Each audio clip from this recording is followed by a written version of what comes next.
I want to talk to you about those that are making it today, or what it takes to make it today. In a time of great uncertainty, and a time of change that's taking place around the world, in a time when people are feeling a great deal of anxiety and fear and reservations about the future, at a time when people are going to work and don't know whether or not they will have a job when they get off, and not necessarily because of their performance, but because of what's happening in the economy. At a time when there are challenges, more so than ever before, in personal relationships. When we look at what's happening on the crime level and what's happening with our youth, that many times I'm sure that we've all taken time just to stop and reflect. Many times when we hear what's happening in the news or read the newspapers, where's all of this leading to? What's going on here?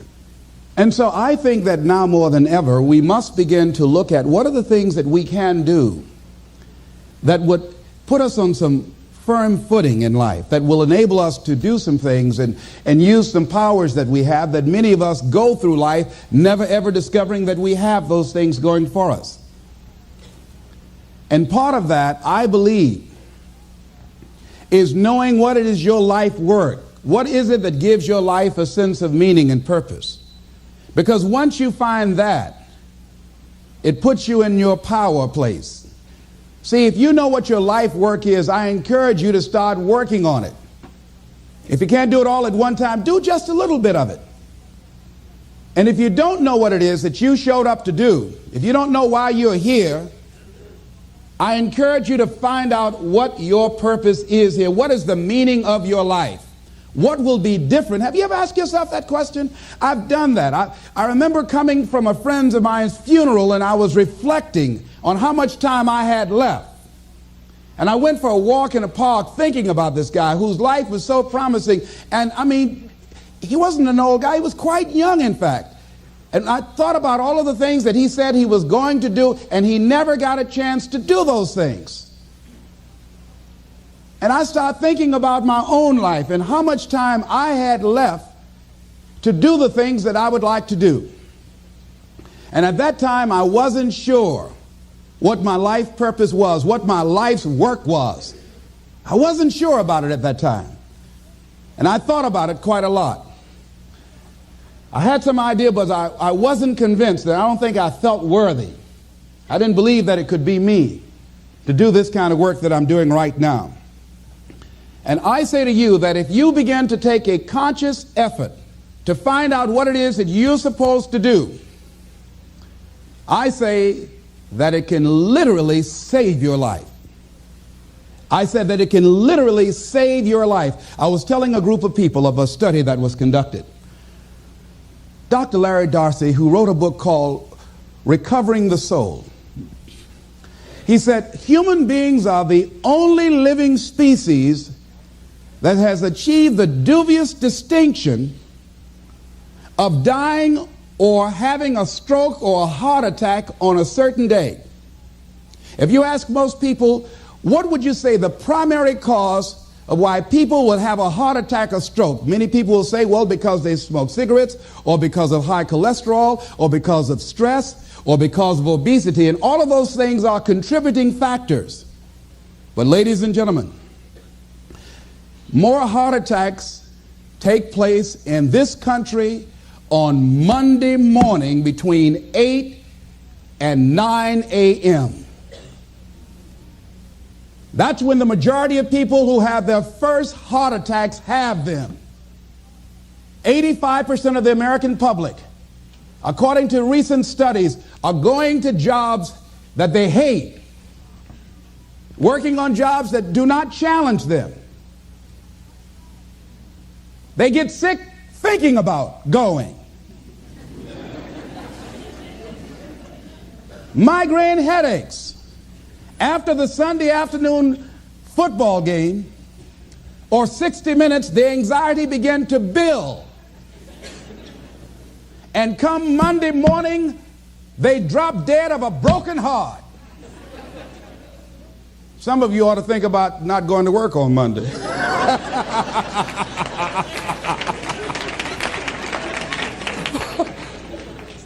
Think about that. People are literally dying to go to work.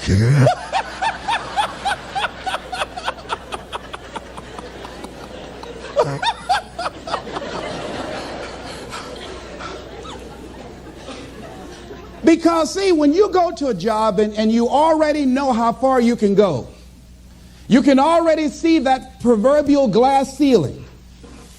It's like going to a movie when you've gone in the middle of the movie, and you've seen the end, and you sit there to start all over again, but something is missing. You know what the outcome is going to be. You can't get excited about going through that movie all over again. Am I correct? See, when you're going someplace and you already know how much you're going to make, you already know how far you can go, you're in a dead-end position. It erodes your self-esteem. It lowers your sense of yourself. It creates some inner turmoil. It creates an emptiness in you. So I say that your life is worth finding what it is that you're supposed to do. And I'm not saying quit your job. I'm saying find it and do just a little bit of it. When I wanted to become involved in speaking, I started just learning quotes, listening to other people's tapes, going to seminars, going to workshops, asking other people to help me. Just start working at it just a little bit, but do find out what your work is and hold on to it, and don't let your dream go. Don't let it go. See, and here's something else I want you to begin to look at. Why is it that most people don't pursue their dreams or don't do better than what they're doing if they're capable of doing it? I think that many of us don't go the next step because we don't know what to do yet. And I say that the reason that we don't even explore the possibility of what to do is because subconsciously we don't believe that it can happen for us, and we don't believe that we deserve it. So here's what I'm suggesting. How much time do you spend working on you? How much time do you spend every day working on your dream? In the last 90 days, how many books have you read? In the last year, what new skill or knowledge have you acquired?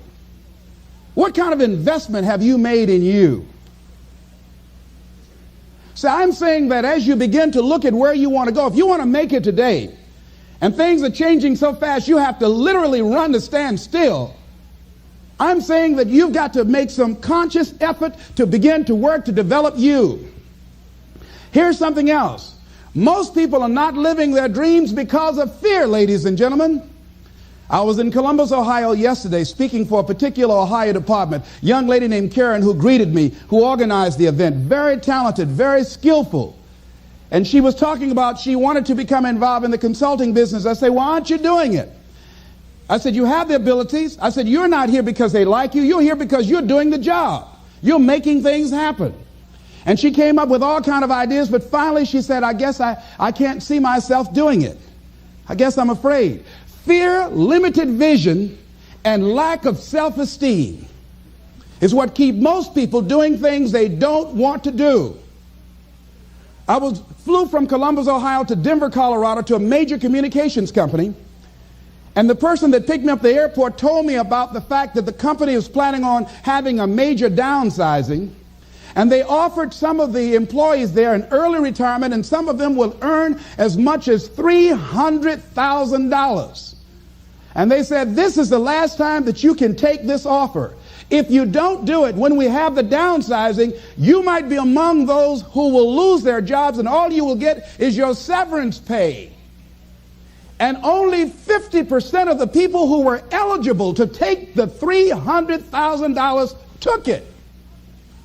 The others were afraid to take a chance on themselves. The others couldn't see themselves beyond that company. They couldn't see life after that company. The same reason that people stay in relationships where they're abused or they're unhappy or it's unfulfilling. They can't see themselves beyond that relationship. They can't see themselves enjoying life without that person. They think that this is all that they can do. The same reason that people get stuck at a certain level in life. They can't see things being better for them. And they think that this is it and this is all they deserve. This is all they've ever seen. It's been passed on to them. And they think that this is it for them. Oh, no. I was looking what Dr. Blanton, Smiley Blanton, who is a colleague of Dr. Norman Vincent Peale, what he said about fear. He said, fear is the most subtle and destructive of all human diseases. Ladies and gentlemen, fear kills dreams. Fear kills hope. Fear put people in the hospital. Fear can age you. Fear, ladies and gentlemen, can hold you back from doing something that you know within yourself that you're capable of doing, but it will paralyze you. And it seemed like you're in a hypnotic spell. And I ask you a question, what is the benefit? What's the benefit of allowing fear to hold you back? What's the benefit of giving up on yourself, of not stepping out on life and taking life on? What is the benefit for you? What's the plus in that? It's one of the things I had to ask myself. So I didn't want to make any mistakes. I wanted everybody to like me. I wanted to be perfect the first time I did something. It's not going to happen. You're going to make some mistakes. You're going to hurt some folks' feelings. You're going to create some enemies whenever you decide that you want to begin to take life on. You've got to ask yourself, how long am I going to allow this to hold me back? I like what Zig Ziglar says. He said, fear is false evidence appearing real. That is an illusion that we create in our mind. It is a state of mind that can be changed. So let's look at how we can begin to take some steps to restructure that fear, to begin to expand our visions of ourselves, to begin to increase our self-esteem. Webster said that self-esteem means confidence and satisfaction in oneself. Look at your life right now. Whatever you've done up to this point in time, your life is working. Whatever you have produced, it came out of you as a result of the kind of person that you have become. It's a result of your choices. It's a result of your consciousness. Now you have to ask yourself, are you satisfied with what you have produced? Is this what you want? Would you like for things to be better than this? Do you believe that you deserve better than this? Or are you content? This is it. You don't have to do anything else. That you've already resigned yourself in life and say, well, I'm happy. I'm not starving like the people in Calcutta. Are you allowing yourself to get off the hook like that? Or do you believe somewhere in the back of your mind or in your heart that there's some other great work for you to do? There's something else that life has for you. And that's why you're here. How do we handle this fear factor? How do we increase our self-esteem? You have to begin to fortify yourself. How do we do that? I believe that you have to begin to consciously monitor your inner conversation and start talking to yourself. Start building yourself up. Sometimes the only good things you will hear about you are the things that you say to you.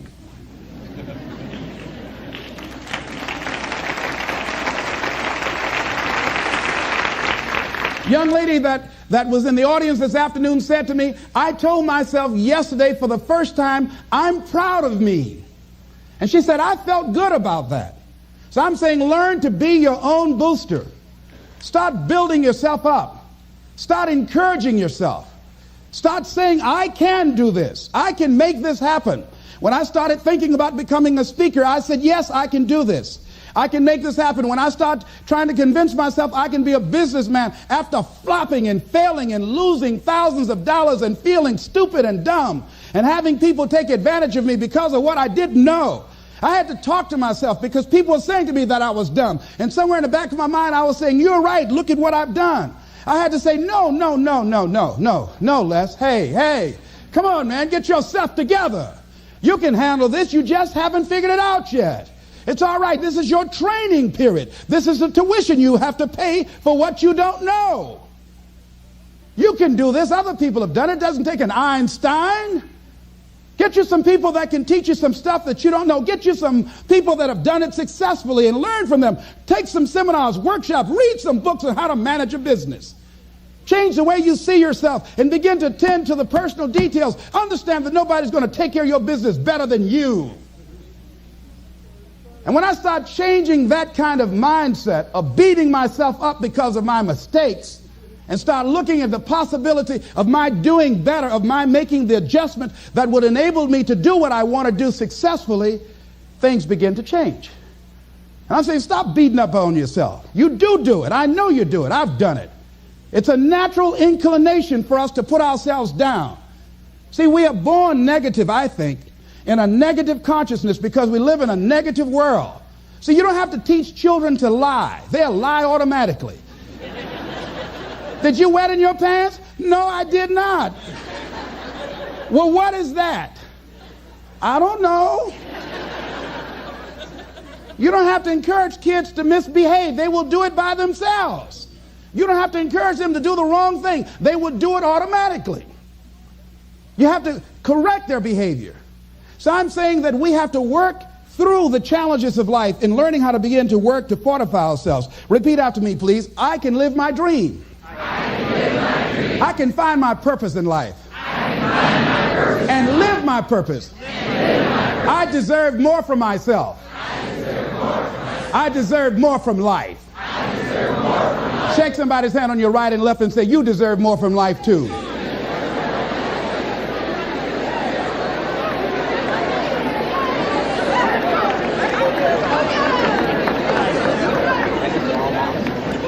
Here's some other things, ladies and gentlemen.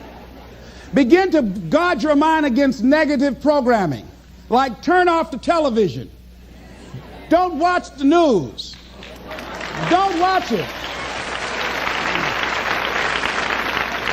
I think that more people have a sense of hopelessness and anxiety about life. If you look at the news, you cannot feel good looking at the news. You'll be scared to death. You're scared to go to sleep. I mean, it turns your power down. You've got to be conscious of that. Don't pick up the newspaper and read it. No. Just try this. Just experiment with yourself. Now, if your job depends upon you knowing certain things, let somebody tell you just about those things. But start filtering the stuff you allow to come in your mind. You know that song you used to have? Say, don't let nobody bring you no bad news. I tell my staff, look here, don't tell me any bad news while I'm on the road. Let me handle it tomorrow. I don't like anybody to tell me any bad news at night before I go to sleep. I can't do anything about it anyhow. Why let me go to sleep with that on my consciousness? No, and my staff, they know that. Say, let it wait till tomorrow. And I have a period of time. Tell me bad news between 10 o'clock and 12 noon. After I prayed and meditated and read my books, I'm fortified, I'm ready to handle it. I deal with it, and then I'm out of there, and I'm going on to something else.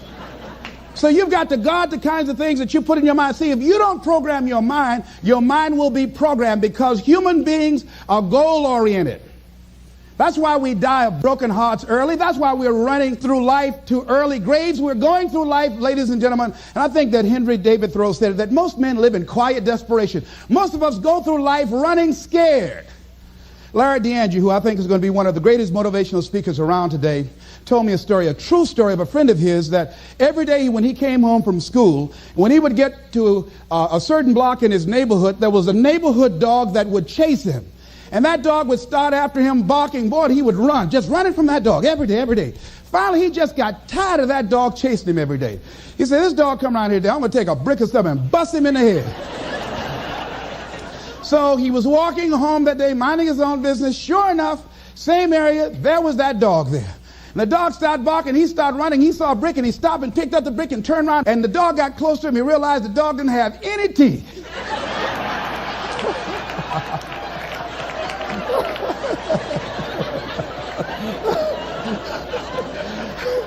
He said he put the brick down and said, get on out my way.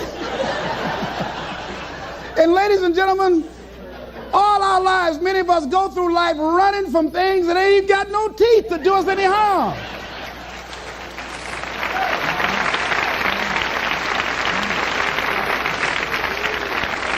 Haven't you been afraid to do something, and then after you did it, you say, whoa, if I'd known it was this easy, I would have done it before. Haven't you ever had that experience? Raise your hand. Absolutely. So we created this in our minds, false evidence appearing real. We made it real in our minds. That's why Churchill said there's nothing to fear but fear itself. That's the destructive monster. So turn off things that can contribute to your fear.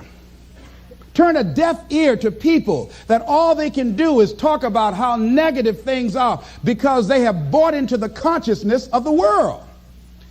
Start attending workshops, seminars, listening to tapes on a daily basis to begin to recondition your mind, to retrain your thinking. Faith comes by what? Hearing and hearing and hearing. Listen to things that can empower you, that can enable you to create a new reality for yourself, in a new life for yourself. You might appear to be strange around most people. You know, most people think you're strange if you're happy today.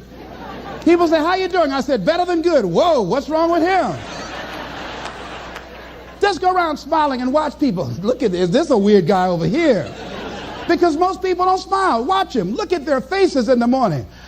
Here we go, another Monday morning. How you doing? Haven't had my coffee yet. Don't ask me. See, these people have not found their purpose in life. That's why they're grumpy. That's why they're miserable. That's why they're so negative. They're hurting and they want to hurt other people. So start practicing using programs for your mind. Seminars, books, workshops. Keep a journal. Record your thoughts. What's happening with you? Every day when you get up, have a journal near you. I use a Jack Boland journal so that I can write down my ideas. I keep it by my bed so I can write down my thoughts. See, ladies and gentlemen, we get 3 to 4 thoughts a year that if we would act on those thoughts, they could change our life. Don't say, well, I'll remember that. No, write that thought down. I got a thought today I wrote down. A friend of mine is in the hospital. His morale is low. They're talking about amputating his foot. He's got to feel very bad. So I said, you know, not only am I going to see him, but I can't be there with him all the time. I said, I'm going to create a tape for him that he can listen to that will heighten his level of morale.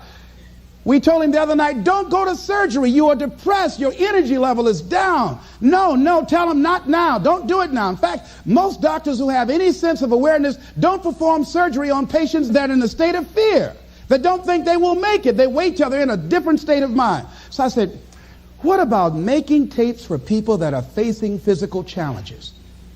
I said, that's a good idea. All right?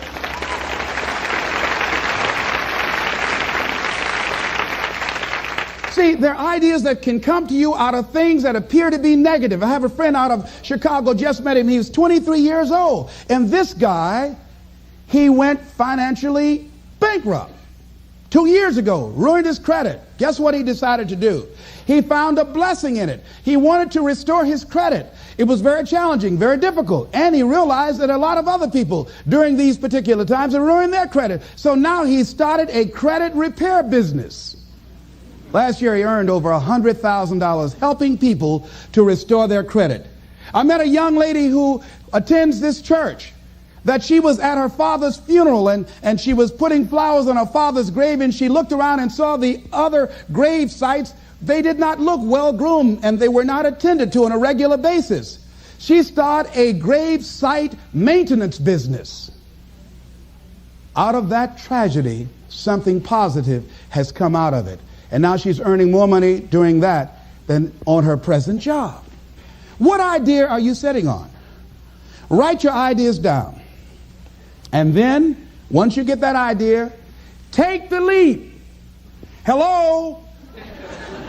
Take the leap. See, a lot of people get the ideas and just walk around with them. Have you ever had an idea and all of a sudden you looked around and somebody had that idea and gone with it? Think you're going to be going with my hospital idea. Forget that, buddy. We will be out there together, Jack. Take the leap. See, it's out here in the universe. If you don't take the plunge, I guarantee you, somebody else will. Take the plunge. Go into action. And ladies and gentlemen, you will be surprised at how things will come together. You'll be surprised. Now, you're going to have some difficult challenges. I can tell you that now. Be aware of that. Things are not going to work out exactly right. For a time they will, sometimes. And that's when life is just playing a game with you. Want you to feel good and relax. And then after a while, say, okay, the honeymoon's over now. And then life will come over there and slap you side the head. Say, what you doing out here? Well, this is my dream life. Is that right? Come over here a minute. Oh, you went to the seminar, huh? Come here. I can tell you that. But ladies and gentlemen, go into action with your dream. And don't avoid where the fights are. Get in the midst of the fight and get some hickeys on your head. Get knocked down so you can learn how to fight, so you can hold your position. See, most people don't get out in the arena of life because they don't want to fight.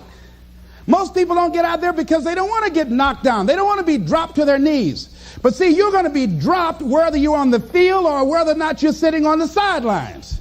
You're going to be dropped. So at least get dropped for something. Don't get knocked down while you're sitting down. See, that's how most people are spectators in life. You don't want to be a spectator. You want to get out in the field where the action is, and you will be amazed. After the struggle, there will be a calm period, and things will begin to click for you. Come out here with what you got. You don't have enough money? Don't worry about it. You got the dream. You got the idea. You don't have enough resources? Don't worry about it. You need some help? Don't worry about it. You get out here in the arena, someone will look at you and become inspired and say, hey, can I help you? But if you're sitting up on the bleachers, nobody's going to ask you anything. You've got to get into the flow of action. Frances Hart called me from Chicago. She had been sitting on an idea of a show that she wanted to produce for 10 years called Mind-Body Connection. So someone saw me speaking in Chicago at a sorority convention and said, I saw a guy that perhaps can host this show for you who has energy and charisma. She called me. She was so fired up. I said, listen, on the day that you want to do that, I'm speaking in Chicago. I can do it for you. And I said, by the way, I met somebody 2 weeks ago in Baltimore who has an idea of the same type of show, and she's doing it on radio. Why don't you call her? And then she called me back. Who else would you suggest? I said, well, I know Deepak Chopra. He wrote the book called Quantum Healing, and Bernie Siegel. Could you get his number? I tell you what, I have a friend named Jack Boland at the Church of the Day. He knows how to get in touch with him. Call him, and he will give you the number so you can get in touch with Bernie Siegel.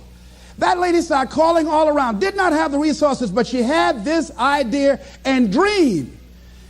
And she said the other night when she came before the audience that had gathered in the studio, she said, I feel like I've been pregnant for 10 years. And tonight you're going to witness a beautiful delivery. And it was. She said, I couldn't believe, Les, how things began to happen, how it all began to come together. And how many of you ever started on some dream and you didn't have all your stuff together, but you just went out there with nothing but faith, and things begin to happen for you? Raise your hand if you know what I'm talking about. Ladies and gentlemen, those hands up there, it's proof. The proof is in the pudding. These people have demonstrated it. And if they can do it, you can do it. You can do it.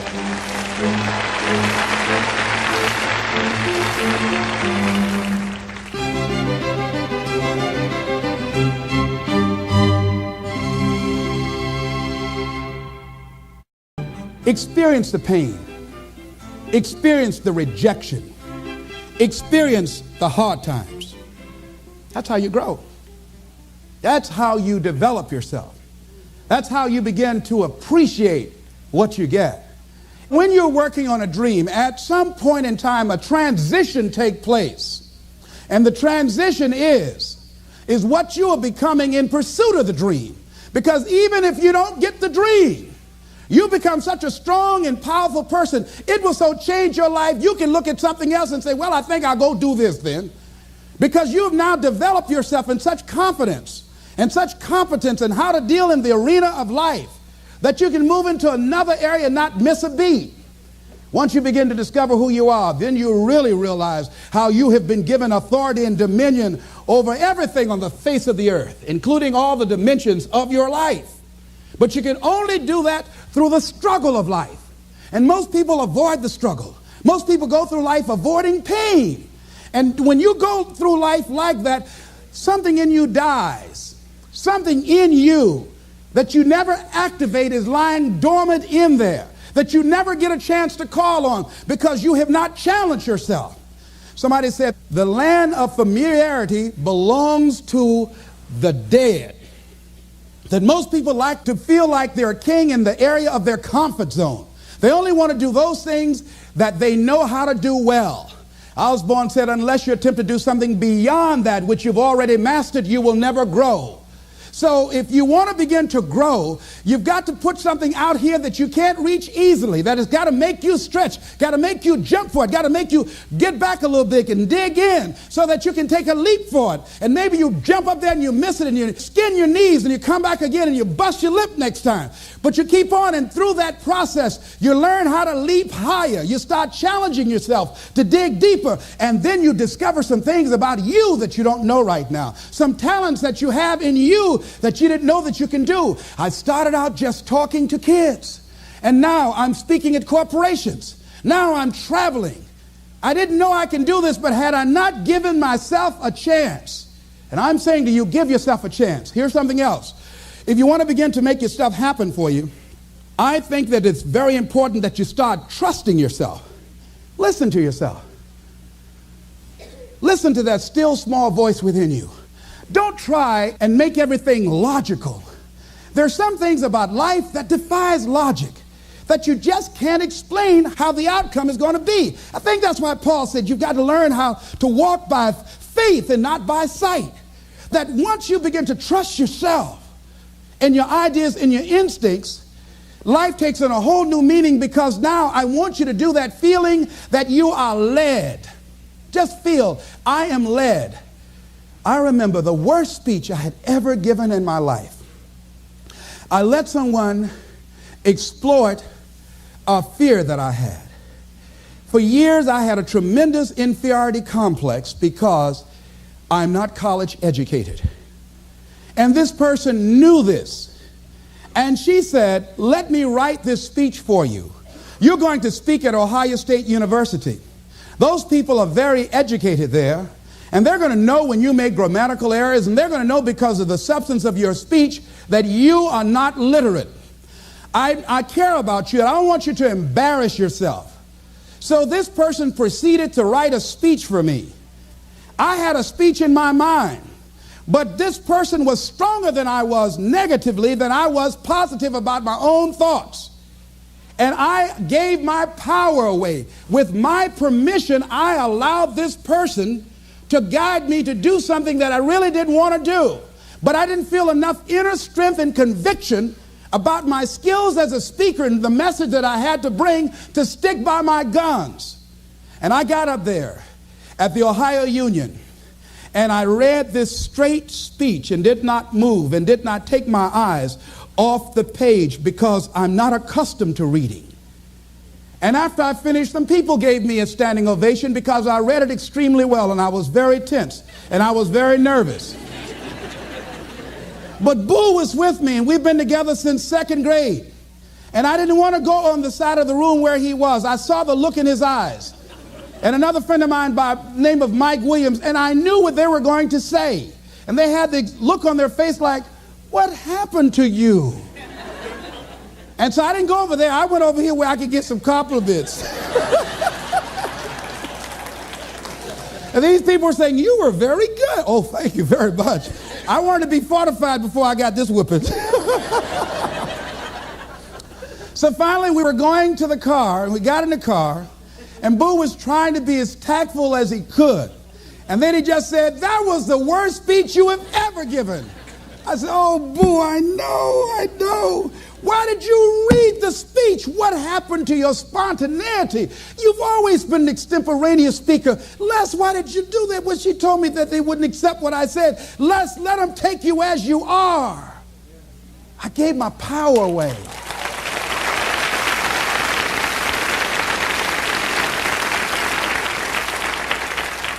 Ladies and gentlemen, don't give your power away.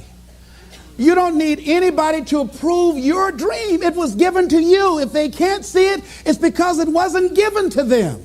It was given to you. Hold it, nourish it, cultivate it, work on it. It's yours. It's your baby. Work on it until it comes into fruition. I gave away my power, and I said, I'm not going to do that no more. If you've ever given away your power, repeat after me, please. I'm not going to do that no more. Isn't that something good to say? No, all right? Here's something else for those who make it today. Do what you know is right. Treat people like you want to be treated. Don't try and take any shortcuts. Don't try and cheat. Pay your dues up front. I believe, ladies and gentlemen, what goes around comes around. You can pay now, or you will pay double later. So do the right thing. There might be a tendency sometimes, because of the negative part of our consciousness and our own programming, for us to want to say, well, I'll just do it this time. It won't matter. Won't nobody know. Ladies and gentlemen, everything matters. And you know you're somebody. You know. I'd rather lose out on my dream doing the right thing than to cheat trying to make a shortcut to get to my goal. I want to be able to look myself in the mirror, and that's what you want to do. There's no saying, judge a man not by what he does, but by that he doesn't have to do. And to judge the true quality of a man is what do you do when nobody's looking. See, there's some good out there for you in the universe that has your name on it, and nobody can get your good. It has your name on it. They can't take your stuff. It's your stuff. So when you know that whatever you're seeking, it's also seeking you, you don't worry. You don't run scared. You don't think somebody's going to take it from you. You listen to your inner voice, and you always take the high road. There will be the tendency, the natural inclination to take the low road. You must resist that. Repeat after me, please. I will always take the high road. I will always take the high road. And do the right thing. And do the right thing. No matter what. No matter what. Shake somebody's hand on your right and left and say, do the right thing.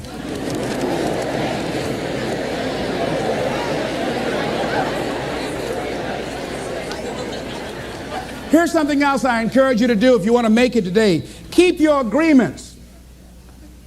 Keep your agreements that you make. And establish a network of people who will also do that.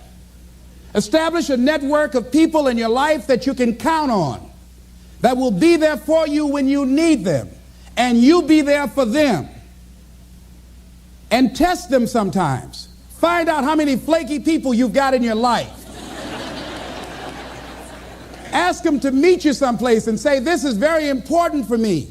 Will you be there for me? I need you. And whoever shows up, write their name down. Those that don't show up, draw a line through their name. And when they call you, make sure you're not available for them. Are you busy? No. I just choose not to deal with you in this way. Get all the flaky people out of your life.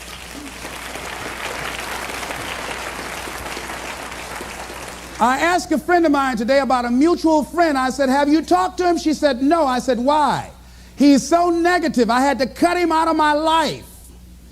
I couldn't risk having him in my life. In my office, I have a lot of fruit, and I had a basket of apples on the table, and I had a plum that had spoiled. When I picked the plum up off this granny apple, it left a brown spot.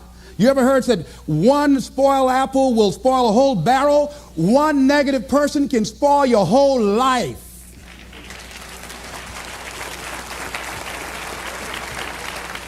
Leave the flakes alone. People that are seriously not serious. And if you're surrounded by flakes, that tells you who you are.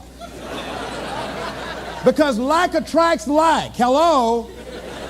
I know you don't like that. I bet you won't applaud that one.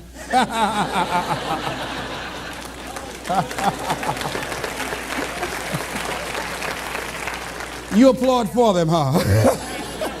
Here's the other thing is you're working on your dream. A lot of people have been calling me saying, hey, man, I read about you in Ebony. Boy, you're lucky. Ladies and gentlemen, let me tell you something. Here's something else.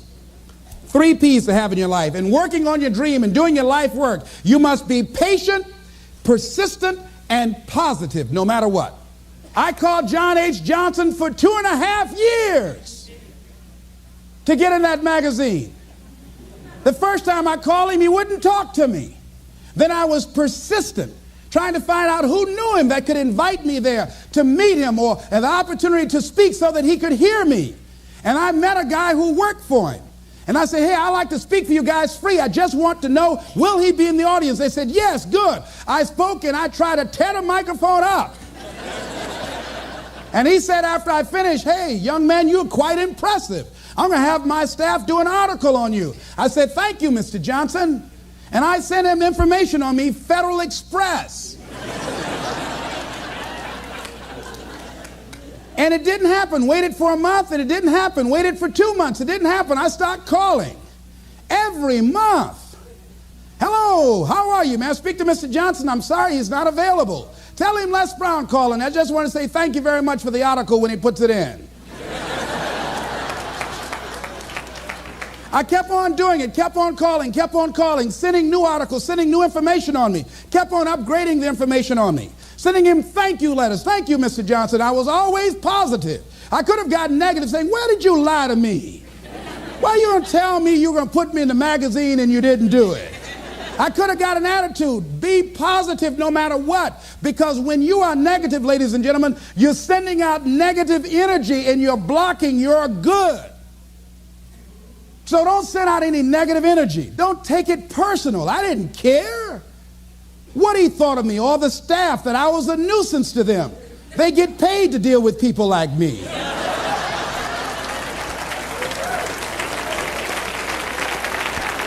I wanted to be in that magazine. They got a subscription of 1.7 million people. Ask me, do I care what they think about me? Any sensible, reasonable, intelligent person knows if somebody doesn't call you back after 2.5 years, they don't want to talk to you. Ask me, do I care about that? Results don't lie. I'm in the magazine. Hello, hello, hello.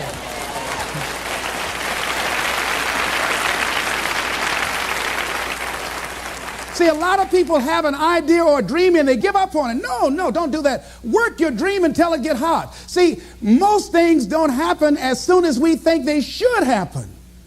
The messenger of misery might drop in on you and say hello.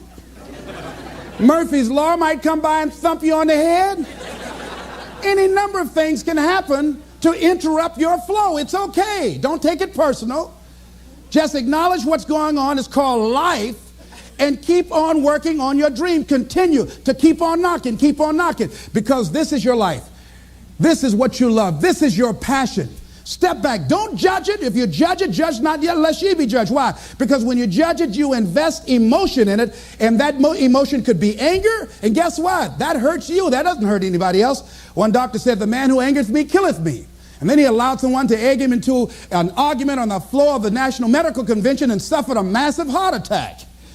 When you're in a state of anger, you have so much acid in your blood, if they withdrew some blood from you and inserted it into a pig, it would die from the acid. So what do you want to take yourself out early for by internalizing things? Shakespeare said, nothing is neither good nor bad, but thinking makes it so. So judge not according to your appearances, but right judgment, and feel that everything is going to work out for you because you're patient, you're persistent, and you're going to be positive no matter what. Don't allow other things or people or circumstances to determine what your reaction is going to be. I was out to dinner with some people, and we had a waitress that was quite discourteous and rude. And the people around me took an attitude about it. I learned how to observe life. I think that in order to overcome life, you've got to learn how to observe it. Just stand back and watch what's going on and choose not to buy into it. I said, excuse me, ma'am. I said, do you know what TIP stands for? She said, no. I said, TIP stands for to ensure promptness. We've been sitting here a long time. I want to give you $5 up front to ensure a prompt meal. Would you assist me? She gave me the biggest smile and said, oh, of course I will. And I said, by the way, I'm not with these people. I'm going to be sitting at another table. Please put my meal over there. Serve them by themselves. See, I don't want to make anybody angry who goes behind closed doors to prepare my food. Oh, no. I got my food. If I told them, I said, if I were you, I wouldn't eat that. Where's the manager? I want to see him. She said, I'll get him just a minute. I know what she did to their food. Oh, no. I said, eat that at your own risk. I don't even want y'all driving me home. I'll get your cab. No. I don't know when that's going to take effect on you. So don't allow people to determine how you are going to respond to them or circumstances. Learn to look at it. A friend of mine, Tom Perkins, handsome, articulate man in his mid-50s. He had a tremendous business. And at the height of his success, someone was killed in his business. He was sued and lost $750,000. Lost his business, lost his family, lost his home, everything. He was devastated, ladies and gentlemen. He started living in his car. He would wash up in a McDonald's across from Howard University on Georgia Avenue in Washington, D.C. He said, Les, I was so depressed. He said, I had everything, and then one day I lost it all. He said, I didn't want to live anymore. He got some sleeping pills, and he took over 35 sleeping pills, and he laid down, folded his hands across his chest, and he said he went to sleep to die. 2 days later, much to his amazement, he woke up. He couldn't even get that right.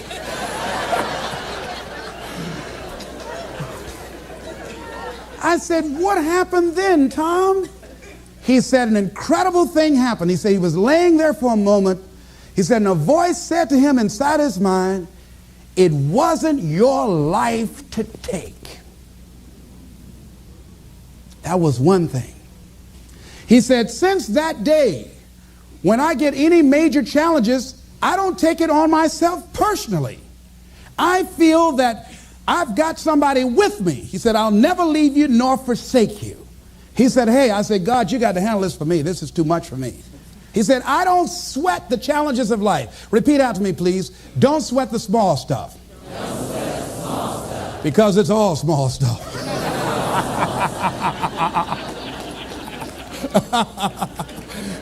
See, whatever you're worried about, if someone called you right now and say, listen, you got 2 days to live, I'm telling you, you won't be worried about your bills, ladies and gentlemen. You won't be worried about whether or not somebody loves you or cheating on you because you're about to check out. Okay? So put things in perspective. Here's something else Tommy said that I think is important. He said that the voice also said to him, if you change your ways, I'll give you far more than you ever lost. Look at your life right now. If you want to keep on getting what you're getting, keep on doing what you're doing. You've got to be willing to change your ways. Your life is working. If you don't like what you have produced, you're a director, you are the star, you wrote this script. You produced this, whatever it is. If it's a hit, you produced it. If it's a flop, you produced it. Take ownership of it and decide to go back to the drawing board and rewrite the script that you are the star of. You have the power to do that. On this day, you can declare that I'm going to change. As you look back on your life, you can decide that I don't like what I produced here, and I want higher ground. I want to begin to experience more love. I want to have more adventure in my life. I want something that gives my life a sense of meaning. Ladies and gentlemen, I've been selected to head up a program called Project Life in Chicago, training thousands of kids. And I had the experience, we had our second session this past Monday. And to see these young people when they came in, and to see the young people and the parents and the community volunteers when they went out. One young man from the Cabrini Green housing projects who didn't want to be there, who came up and said, I want you to know I'm so glad to be here. And he said, I'll never be the same again. He said, thank you, Mr. Brown. He said, I just got to go now, but thank you, sir. I'll never be the same again. To see a letter I got from a young man who was in the Cook County Jail where I work on Monday morning. And this young man will not be out of jail for at least 50 years. At least 50 years. They gave him 100 years. This guy has shot at least 60 people that we know of and killed 10 at least. And this letter he wrote, he said, since listening to your tapes, he said, I have not changed, but I feel a different person in me. Over 70% of these young men are in there for murder. We wanted to have a two-pronged attack where we would train people on the outside and train those that are in the jails, because I believe if you cage them like animals and treat them like animals and they're out on the streets every 22 months, they're going to get out and act like animals and go back in like animals.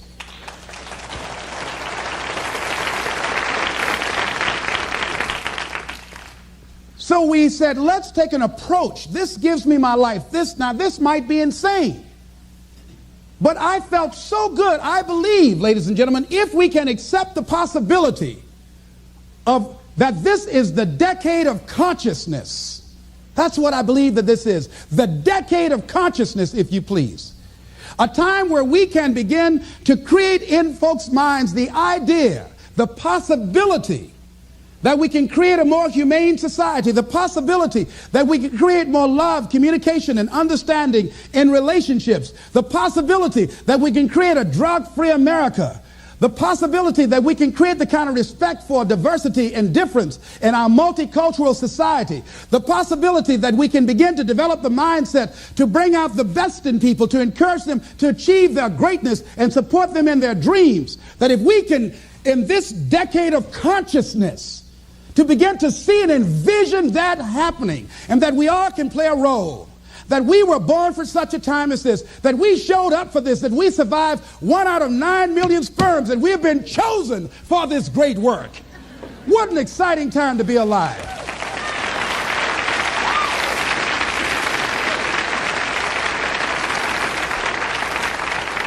Here's something else to recognize. Wherever you are on the ladder of life, and I was reading in Dr. Norman Vincent Peale's latest book called The Power of Positive Living, which I think is his greatest work. And he has something in there, a section called Comeback Power. Wherever you are in life, ladies and gentlemen, you've got comeback power. I don't care how low you are. I don't care what you have done. I don't care what you have experienced. I don't care how devastated your life might appear to be, the shambles it might be in. There's a power in you that can enable you to be stronger and better than anything that's out here. One man who came to the training, he was not a kid. And I knew he had a drinking problem. And he was looking at me, and I could smell alcohol on him. I said, excuse me, come here. He said, what is it? I said, let me tell you something. I want you to know you've got something in you that's stronger than that poison you're putting in your body. Do you understand me? And he was looking, he was backing up. He said, no. He said, I don't know, man. I said, it is. I said, that's why you're here. Something drew you here. And that which caused you to come, you said you want some help. And you need to be around some people that can help you get in touch with your power, because you know that your life deserves this. See, I think that the reason that we abuse ourselves with drugs and alcohol is that we're trying to numb something in us that's aching us, that's urging us, that's nagging us to do something bigger and better. It can't be because it tastes so good. It can't be because crack feels so good, or cocaine. Is not that simple. That when we are deluding ourselves or polluting our minds, it numbs us where we don't have to face reality, because we don't know what we've got going for us. See, once you discover who you are, the truth of knowing who you are will set you free from ever wanting alcohol, from ever wanting any kind of drug that's going to destroy who you are. Once you begin to know who you are, it will set you free from believing, I can't see myself doing any better. Once you discover this power, the perfect essence of who you are, that's in all of us, that's permeating our being, that enable us to be the directors of our lives, that you truly can live a healthy, happy, prosperous life, and that you can make it in what are called the worst of times. I think it was Robert Schuller, he said, tough times never last, but tough people do. And you are tough. You're made of some special stuff. There was nobody here before you. You brought something here that was not here before you showed up. Guess what? Nobody's going to do your work for you. Nobody's going to write your book for you. Nobody's going to open your boutique. That has been given to you to do. Nobody can help those people you want to help. They will only respond to your voice. You were sent here to speak a word that will wake them up. As sure as the word was spoken 2,000 years ago, Lazarus, come forth. You will speak that word and ignite and bring to life many who have entombed themselves in fear and mediocrity and a limited vision and low self-esteem. So as you leave, I hope that you challenge yourself to begin to look within, knowing that you have comeback power, knowing that you came and brought something here that was not here before you came. And whatever that dream is, whatever that great work is, don't let anybody take it from you. Fight for it. I like Mark Hughes of Herbalife. When the FDA attacked them like they did Cambridge, they died.